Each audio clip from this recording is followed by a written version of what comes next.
तो गाइस, अगर आप रिएक्ट के अंदर फॉर्म क्रिएट करते हैं और काफ़ी तंग हो जाते हैं, काफ़ी ज़्यादा आपको उसके लिए कोड लिखना पड़ता है, तो उसी का प्रॉब्लम सॉल्व करने के लिए यहाँ पे एक लाइब्रेरी है फॉर्मिक। तो अगर आप इसे सीख लेते हैं तो आपको काफ़ी फ़ायदा ये पहुँचाने वाला है। तो मैं आपको एक एग्जाम्पल से शो करता हूँ कि अगर आप फॉर्मिक यूज़ करते हैं तो आपका कितना टाइम बच सकता है। तो यहाँ पे एक ऑर्डिनरी एग्जांपल है जहाँ पे एक फॉर्म का इनपुट सबमिशन के लिए क्या क्या कोड लिखने पड़ते हैं वो थोड़ा हम लोग समझ लेते हैं। तो यहाँ पे एक इनपुट टैग है, तो उसका वैल्यू हम लोग दिखाने के लिए एक यूज स्टेट करके जो हुक होता है उसमें एक लोकल स्टेट क्रिएट करना पड़ता है ताकि उसमें वैल्यू स्टोर हो जाए, और उसमें जो ऑन चेंज मेथड है उसके लिए हम लोग को एक हैंडल करना पड़ता है स्टेट।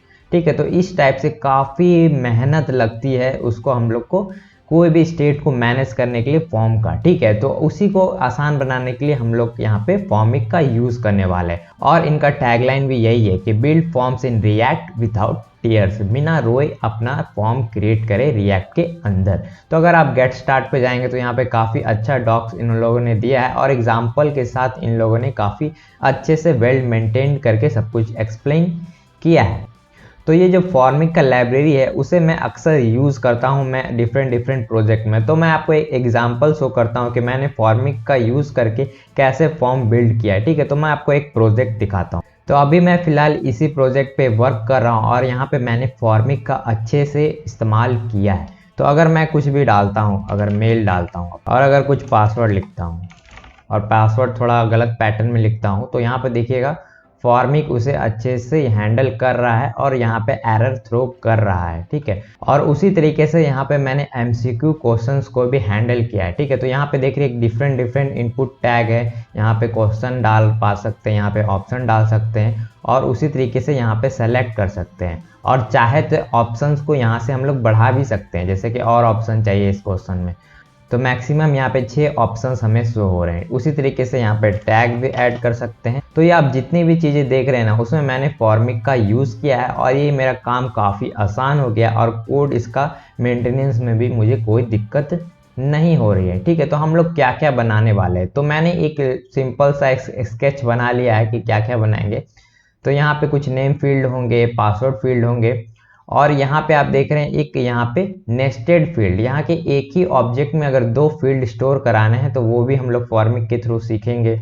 और उसी तरीके से अगर एरे में हम लोग कैसे फील्ड को स्टोर कराना है तो वो भी हम लोग सीखेंगे, और डिफरेंट जो भी फीचर्स होते हैं फॉर्मिक के वो हम लोग सब कुछ देखेंगे। तो इन सब सारी चीज़ों को मैं वीडियो के अंदर कवर करूंगा ताकि आपको अच्छे से सब कुछ समझ में आ जाए। तो मैं आपसे एक छोटी सी रिक्वेस्ट करूंगा कि वीडियो को आपको जरूर से लाइक करना है ताकि मुझे इसी टाइप के कंटेंट बनाने की मोटिवेशन मिलती रहे और जल्दी से जल्दी हमारा do some coding channel grow हो जाए।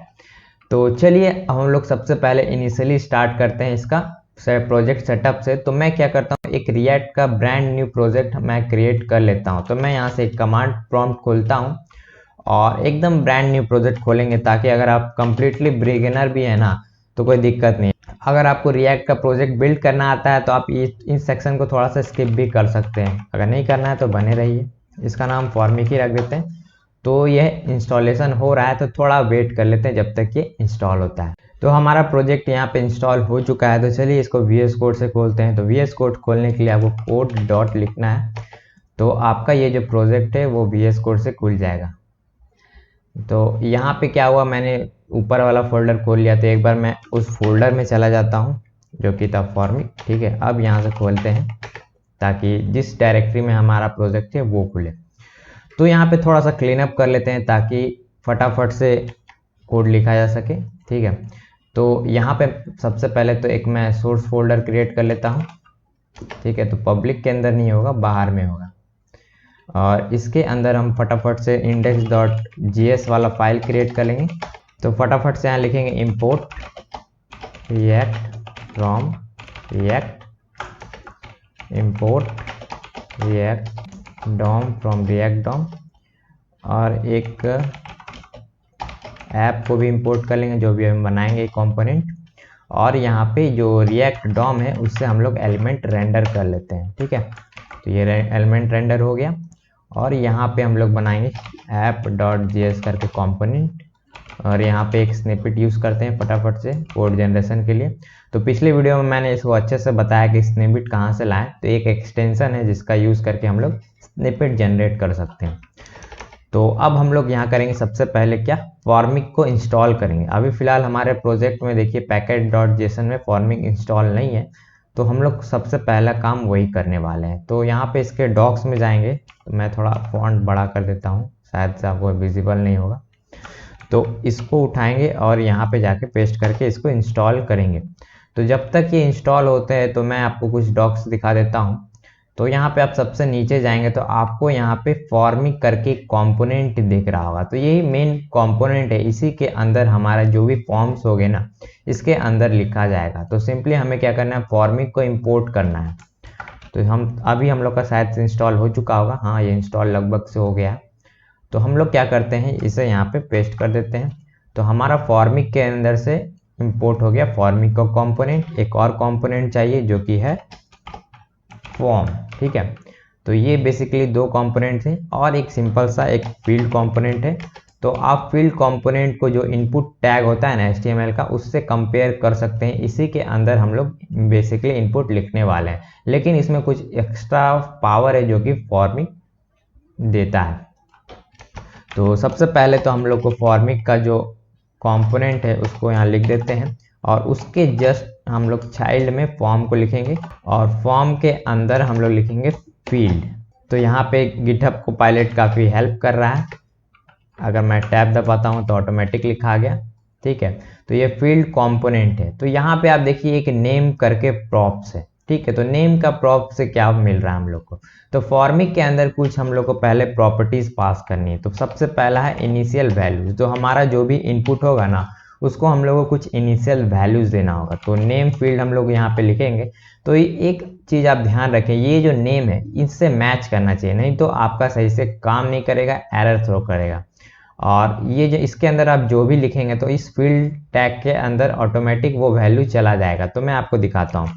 अगर मैं लिखता हूँ 4564, ठीक है, और मैं चलिए ऐप को रन कर देता हूँ। तो ये रन हो रहा है, तब तक मैं क्या करता हूँ, इसके ऊपर एक लेबल लिख देता हूँ, ठीक है।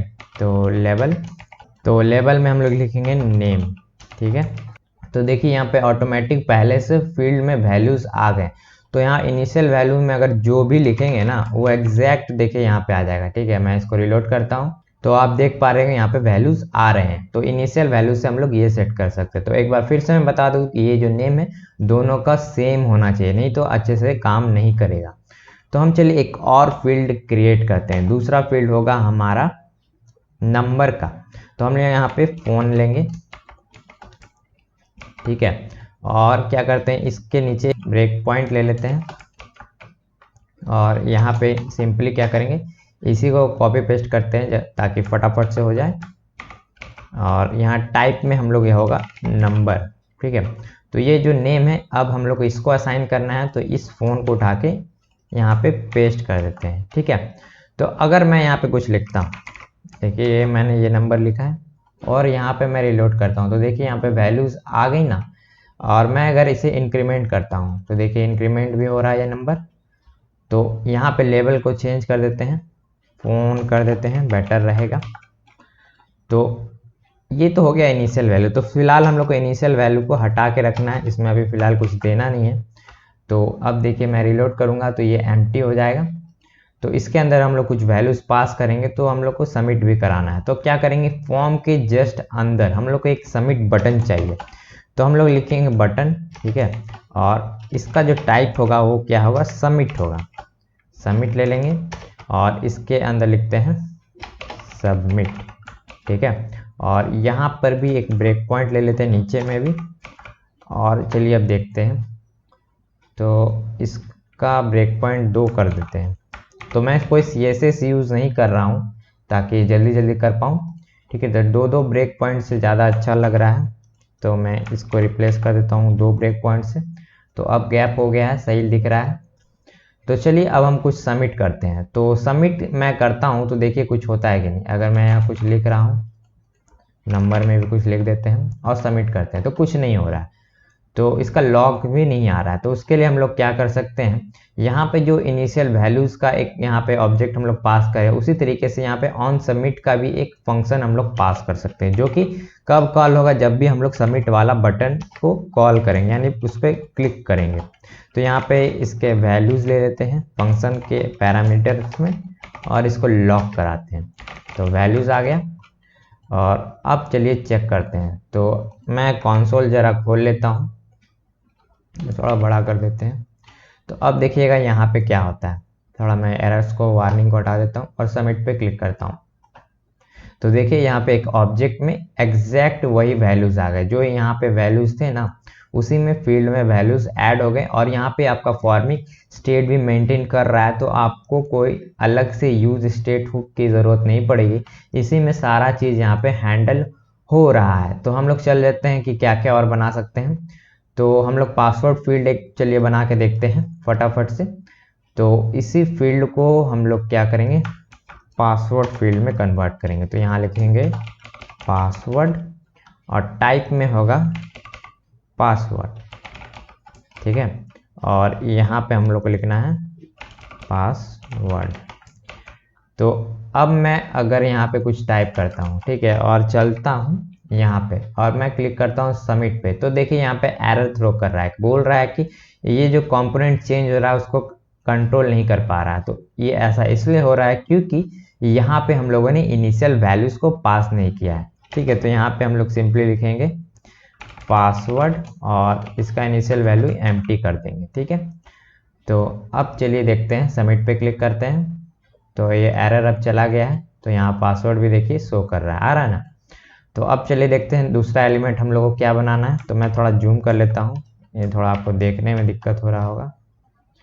हाँ, अब सही दिख रहा है। तो अब हम लोग एक बनाएंगे रेडियो बटन, ठीक है। तो ये रेडियो है जिससे जेंडर हम लोग सेलेक्ट कर पाएंगे। तो फटाफट से इसको भी बनाते हैं। तो क्या करेंगे, इसी को वापस से हम लोग यहाँ से यहाँ तक कॉपी करके यहाँ पे लिखेंगे। तो यहाँ जो टाइप है वहाँ पे होगा रेडियो, ठीक है, और जो नेम फील्ड होगा वहाँ पे होगा जेंडर, और यहाँ पे भी जेंडर, ठीक है। तो इस टाइप से कुछ होगा, लेकिन यहाँ पे देखिए कुछ नहीं होगा क्योंकि इस पे क्लिक करने से ऐसा रेडियो बटन आया था। तो हम लोग को कुछ ऐसा नहीं करना है, इसी को डबल रिपीट करना है, ठीक है। दोनों का जो नेम होगा सेम होगा और जो वैल्यूज में हम लोग यहाँ सिंपल पास करेंगे वो होगा मेल, और यहाँ वैल्यूज में पास करेंगे फीमेल, ठीक है। और ये जो लेबल होगा ना, दोनों के लिए हम लोग लिख देंगे, ठीक है। और सबके बीच में एक ब्रेक पॉइंट्स होना चाहिए और इस लेबल को उठा के हम लोग इसे यहाँ डाल देंगे, ठीक है। और यहाँ पे होगा मेल, यहाँ होगा फीमेल, ठीक है। अब ये सही दिखेगा, एक ब्रेक पॉइंट्स यहाँ भी डाल देते हैं। तो अब देखते हैं, तो ये जेंडर मैंने 2 बार लिख दिया है, इसको हटा देते हैं। तो अब देखिए मेल फीमेल सेलेक्ट करने का आ गया है। तो एक चीज़ मैं आपको ध्यान से बता देता हूँ कि अगर आप जब भी रेडियो बटन का यूज़ कर रहे हैं ना, तो नेम सेम होना चाहिए दोनों बटन का। जैसे ये मेल फीमेल जेंडर का है ना, तो दोनों का जो की है देखिए ये दोनों सेम है, लेकिन वैल्यूज डिफरेंट डिफरेंट है। तो यहाँ पे जो हम लोग जेंडर ला रहे हैं तो ये कहाँ स्टोर होगा, यहाँ पे, ठीक है। तो जो भी हम लोग सेलेक्ट करेंगे वो हो जाएगा। अगर मैं फीमेल पे सेलेक्ट करता हूँ और सबमिट पे क्लिक करता हूँ, तो देखिए यहाँ पे वैल्यूज आ गया, फीमेल जेंडर के अंदर आ गया ना। तो इस तरीके से हम लोग रेडियो बटन का यूज कर सकते हैं। तो अब चलिए हम लोग डेट कंपोनेंट को ऐड करेंगे, ये जो डेट है ना उसे करेंगे। तो वापस से चलते हैं हम लोग कोड में और इस लाइन ऑफ कोड को फिर से कॉपी करते हैं और इसे यहाँ पे पेस्ट कर देते हैं। और यहाँ पे हम लोग लिखेंगे डेट और फील्ड में लिख देते हैं डेट और टाइप में भी होगा डेट। तो ये सब कॉमन चीज़ें हैं, आपको सीखने में उतना प्रॉब्लम नहीं होगा, फिर भी मैं आपको सिखा देता हूँ। तो अब यहाँ डेट कंपोनेंट आ गया है। तो अब मैं डेट पे सबमिट कर रहा हूँ। तो देखिए यहाँ पे नीचे में डेट भी आ गया है अच्छे तरीके से। तो अब चलिए हम लोग कुछ और देखते हैं। तो मैंने क्या क्या बना रखा था, डेट भी हो गया, अब एक सेलेक्ट देखने वाले हैं, जो सेलेक्ट करते हैं ना ड्रॉप डाउन जैसा आता है, ये थोड़ा अलग है, इसको जरूर से देख लीजिए, इसमें मिस्टेक हो सकती है। तो हम लोग चलते हैं एक और फील्ड क्रिएट करते हैं, ठीक है। तो इसे ही हम लोग फिर से कॉपी करेंगे और इसके नीचे पेस्ट कर देंगे। लेकिन इस बार हम लोग क्या करेंगे, इसके चिल्ड्रन में कुछ डालेंगे, यानी ऑप्शंस को पुट करेंगे। तो फील्ड आ गया और यहाँ पे जो आप देख रहे हैं टाइप, तो हम लोग को टाइप नहीं पास करना है, यहाँ पे पास करना है एज हम लोग को सेलेक्ट यूज करना है। अगर ये गलती आप करते हैं तो आपका यहाँ पे एरर थ्रो करेगा। तो यहाँ ऑप्शंस में हम लोग क्या करते हैं, लिखते हैं ₹0, ठीक है, और यहाँ लेबल में लिख देते हैं इनकम, ठीक है। और इसके वैल्यू में हम लोग लिखते हैं 0। इसको मैं फिर से हटा के फिर से कॉपी करता हूँ, देखते हैं गिटहब कोपायलट क्या देता है। तो यहाँ पे सही से नहीं सजेशन दे रहा है, इसको हम लोग करते हैं 100, इसको देते हैं 10,000, ठीक है। तो फिलहाल के लिए यही ऑप्शन रहने देते हैं और ये नेम फील्ड को हटा के हम लोग यहाँ पे लिख देते हैं इनकम, ठीक है। तो यहाँ पर भी होगा एक इनकम। और अब चलिए देखते हैं, तो ये सेलेक्ट आ गया और यहाँ से हम लोग सेलेक्ट कर पा रहे हैं। तो अगर मैं 1000 को सिलेक्ट करता हूँ तो देखिए अब सेलेक्ट भी काम करेगा। तो इसका वैल्यू देखते हैं कहाँ पे है, हाँ इनकम, ठीक है, 1000 आ गया ना। तो इस तरीके से हम लोग सेलेक्ट का भी यूज़ करना सीख गए। अब चलिए देखते हैं इसमें जो टेक्स्ट एरिया है उसे कैसे करेंगे। तो टेक्स्ट एरिया के लिए फिर से हम लोग डेट वाला को ही चलिए कॉपी करते हैं यहाँ से और इसके अंदर हम लोग पुट कर देंगे, ठीक है। और इसको लिखते हैं अबाउट, नेम में अबाउट ही छोड़ देते हैं और टाइप में टेक्स्ट एरिया, ठीक है। तो टाइप में मुझे लगता है गड़बड़ थ्रो करेगा, एज अ टेक्स्ट एरिया करते हैं। तो अब चलिए चेक करते हैं। तो ये जो अबाउट है उसका नेम यहाँ पे पुट कर देते हैं और एक बार हम लोग देखते हैं। तो यहाँ पे टेक्स्ट एरिया आ गया है। अब मैं इसमें एंटर भी कर सकता हूँ, ठीक है, और मैं इस पर सबमिट पे क्लिक कर रहा हूँ। तो चलिए देखते हैं आया कि नहीं। तो यहाँ पे देखिए आ रहा है, न्यू लाइन्स का यहाँ पे कमांड भी है /n, तो ये भी अच्छे से काम कर रहा है, ठीक है। इसको मैं रहने देता हूँ। तो अब चलिए थोड़ा इम्पोर्टेंट पार्ट पे आते हैं, वो है नेस्टेड फील्ड, यानी अगर कोई फील्ड के अंदर फील्ड है तो उसको हम लोग कैसे शो करेंगे। जैसे कि सोशल मीडिया का जो हम लोग का यहाँ पे ऑप्शंस मैंने क्रिएट किया है, जो अभी घटिया राइटिंग है, चलिए कोई दिक्कत नहीं, मैं आपको करके दिखाता हूँ। तो हम लोग क्या करने वाले हैं कि एक सोशल करके एक ऑब्जेक्ट लेंगे, ठीक है, सोशल, और उसके अंदर हम लोग फेसबुक का मान लीजिए कोई डिटेल स्टोर करना चाहते हैं। फेसबुक हो गया, एक हो गया ट्विटर, ठीक है। तो इस टाइप से हम लोग को नेस्टेड राउट के अंदर डेटा चाहिए, तो उसको हम लोग कैसे स्टोर कराएंगे।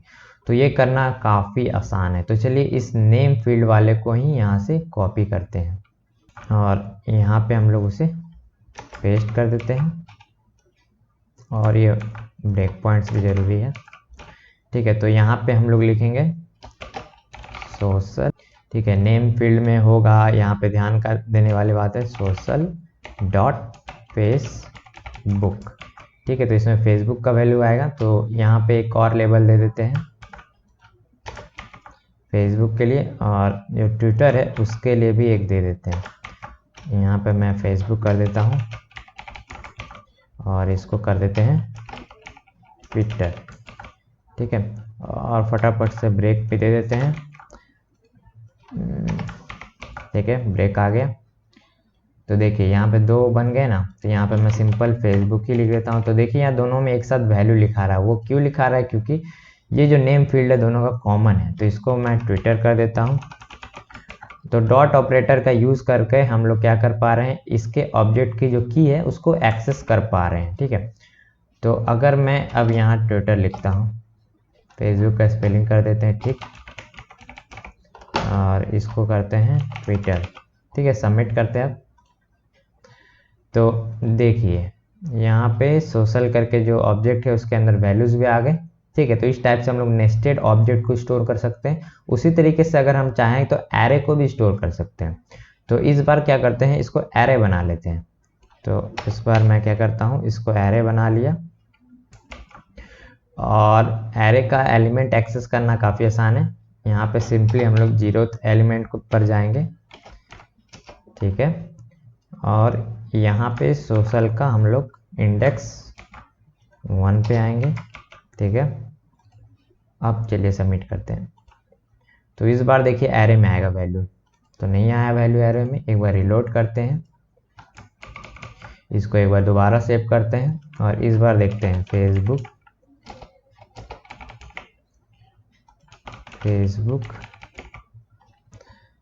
तो यहाँ पे कुछ एरर थ्रो कर रहा है। तो यहाँ आप देखिए सोशल, यहाँ पे सोशल में आप एरे में आ रहा है ना, ठीक है, 6 से आ रहा है सब कुछ। तो यहाँ पे फील्ड का कुछ एरर थ्रो कर रहा है, वो क्या है देख लेते हैं। शायद से कोई फील्ड रह गया होगा, मैंने ध्यान से देखा नहीं है, तो चलिए बाद में देख लिया जाएगा। तो हाँ, ये जो अबाउट फील्ड है शायद, हाँ उसका तो है ही। चलिए किसका छूट गया बाद में देख लिया जाएगा, एरर को बाद में फिक्स किया जाएगा। तो अभी एरर नहीं आ रहा, वो एरर कुछ कुछ समय के लिए आता है, वो फॉर्मिक का इशू था, अब नहीं आ रहा। तो अब चलिए हम लोग क्या देखने वाले हैं। तो अब हम लोग देखने वाले हैं सबसे मेन टॉपिक और सबसे थोड़ा कॉम्प्लेक्स टॉपिक, जो कि सबसे इम्पोर्टेंट है। तो मैं चलता हूँ फॉर्मिक के वेबसाइट पे, और यहाँ पे आप देख रहे हैं एक ऑप्शन है फील्ड एरे। ठीक है, तो फील्ड एरे के मदद से हम लोग कैसा इंटरफेस बना सकते हैं, जैसा कि मैंने ऐड ऑप्शन करके एक बनाया था ना, उसी तरीके की चीज़ आप यहाँ से जनरेट कर सकते हैं। तो मैं क्या करता हूँ, फील्ड एरे को यहाँ से कॉपी करता हूँ। ठीक है, और मैं आपको थोड़ी देर में सब कुछ एक्सप्लेन करूँगा, चिंता मत करिए। तो पूरा यहाँ से कॉपी होता है। ठीक है, और इस फॉर्म के अंदर हम लोग को इसको पुट करना है। तो ये पुट हो गया। और ये जो सबमिट बटन है, तो यहाँ पे एरर क्यों थ्रो कर रहा है भाई। हाँ, तो ये जो फॉर्म है तो मैंने 2 बार कर दिया है, यहाँ से हटा देते हैं, अब सही है। तो यहाँ पे देखिए वैल्यूज़ का डेटा नहीं आ रहा है इसमें, उसको कैसे लाएंगे मैं थोड़ी देर में बताऊंगा। सबसे पहले तो 2 सबमिट हमको नहीं चाहिए, पहले तो एक सबमिट यहाँ पे पहले से ही मौजूद है, तो 2 क्यों लेंगे। ठीक है, तो यहाँ पे जो वैल्यूज़ है वो कहाँ से आएगा। फिलहाल वैल्यूज़ तो आप देख रहे होंगे इस इनिशियल वैल्यूज़ में है। तो इसको एक्सेस करने के लिए, ये जो सबमिट में जो वैल्यूज़ है उसको एक्सेस करने के लिए हम लोग को फॉर्म जो एलिमेंट है ना, उसके अंदर कुछ करना होगा। तो ये जो फॉर्मिक है ना, अगर आप उसके जो चाइल्ड एलिमेंट में अगर कोई एक फंक्शन कॉल करते हैं ना, एनोनिमस फंक्शन, जैसे ये कॉल किया मैंने, तो यहाँ पे काफ़ी सारे आपको वैल्यूज़ देखने को मिलते हैं। तो अगर मैं क्या करता हूँ, पहले सबको यहाँ से हटा देता हूँ। ये एक एनोनिमस फंक्शन है ना, तो सबसे पहले अगर मैं कंट्रोल स्पेस दबाऊंगा VS कोड के अंदर, तो आप देखेंगे यहाँ पे काफ़ी सारे ऑप्शन शो कर रहे हैं। ये टाइपस्क्रिप्ट के वजह से हो रहा है, ये जो इसका कोड बेस है ना फॉर्मिक का, वो सारा टाइपस्क्रिप्ट में है, तो टाइप डेफिनेशन की वजह से अच्छे से सब कुछ दिख रहा है। तो आपको कोई भी दिक्कत हो तो आप कंट्रोल स्पेस दबा के देख सकते हैं। तो एरर्स भी यहाँ से आप ग्रैब कर सकते हैं, उस तरीके से काफ़ी चीज़ें आप यहाँ से कर सकते हैं।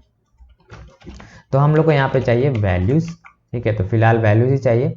और ये जो फॉर्म है ना, उसको हम लोग क्या करेंगे, पूरा उठाएंगे और ये जो कॉलबैक का जो रिटर्न है इसमें डाल देंगे। ठीक है, और फील्ड एरे को हम लोग को इंपोर्ट करना है। अब मैं इसे सेव करता हूँ, और फिलहाल ये फ्रेंड्स है, इसको हम लोग हॉबी में कन्वर्ट करेंगे। ठीक है, हॉबी कर देते हैं नेम को, और जहाँ जहाँ फ्रेंड्स है ना उसको हॉबीज़ में कन्वर्ट कर देंगे, हॉबीज़। ठीक है, और इसको हॉबी। ठीक है, यहाँ हॉबीज़ ही कर देते हैं। तो हॉबीज़ को हम लोग लेंगे यहाँ पे और एक एम्प्टी एरे कर देते हैं असाइन। ऐड हॉबी रहेगा यहाँ पे, ठीक है। तो इस तरीके से यहाँ पे फील्ड एरे आ गया। तो अब हम लोग चलिए देखते हैं इसका आउटपुट क्या आ रहा है। तो मैं इसको रिलोड करता हूँ।